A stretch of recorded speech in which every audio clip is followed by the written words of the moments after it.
Salut. Bon, comme vous l'aurez compris, je fais une thèse. Une thèse, c'est pas toujours comme on se l'imagine. Tout le monde passe son temps à me dire que lorsqu'on fait une recherche, c'est dur, qu'on passe par de gros moments de doute, etc., etc. Mais en fait, moi, ce qui m'inquiète le plus, c'est que je m'amuse.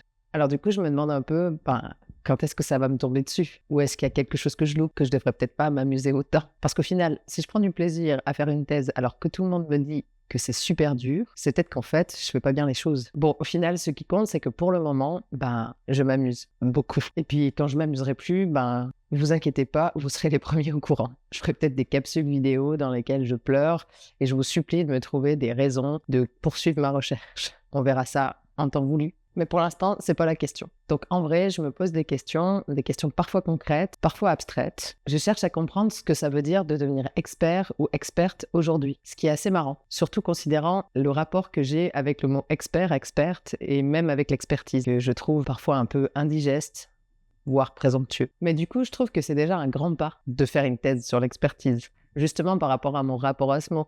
Et je me pose la question, en fait, plus je me dis que c'est probablement ça, avoir une posture de chercheur ou chercheuse, faire une recherche. J'imagine que c'est un peu dépasser ses présupposés, aller au-delà de ses certitudes ou contre ses certitudes. Et je dois avouer que c'est un exercice assez intéressant. Plus je lis de trucs, plus je trouve ça pertinent. Ça me permet de faire des liens avec ma vie professionnelle, mais aussi avec ma vie personnelle. Et ça, c'est hyper agréable. Du coup, j'espère que mes recherches, mes réflexions, mes digressions, vous permettront aussi de faire un bout de chemin, de réfléchir, peut-être aussi de vous faire bouger, de vous faire réagir, de vous dire « Ah tiens, ça c'est intéressant » ou alors je suis pas complètement d'accord avec ça. Parce que oui, moi je suis contente si vous n'êtes pas d'accord avec moi. Déjà parce que je détiens pas la vérité, que pour l'instant je suis en train de chercher un peu des réponses et que c'est ça le processus.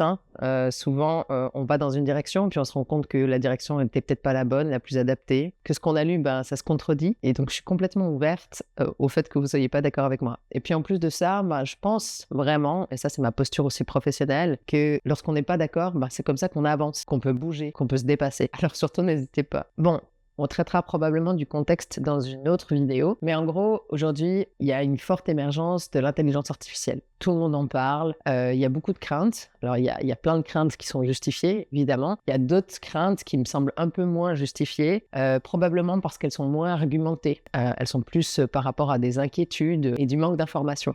Mais moi, ce qui m'intéresse surtout, là, c'est pas de prendre position sur est-ce qu'on doit utiliser les intelligences artificielles ou pas, mais c'est plutôt de savoir est-ce que dans un monde où l'intelligence artificielle existe, est-ce que ça impacte d'une certaine façon le développement de l'expertise des individus? Mais c'est aussi de savoir comment ça nous façonne nous-mêmes et ça façonne nos pratiques, comment ça façonne nos représentations, nos croyances, l'estime qu'on peut avoir de nous-mêmes, notre rapport au savoir ou encore même aux compétences, et tout ça dans notre façon d'incarner l'expertise. Donc voilà, ici je vais surtout vous partager mes lectures, mes doutes, mes réflexions, mes pistes, mes questionnements, mes bricolages théoriques, mais aussi mes digressions, parfois sociologiques, souvent historiques, parce que c'est vrai que j'aime bien comprendre les choses dans une approche systémique, dans une vision d'ensemble, essayer de creuser les choses, les détails, et essayer de comprendre les concepts jusqu'au bout.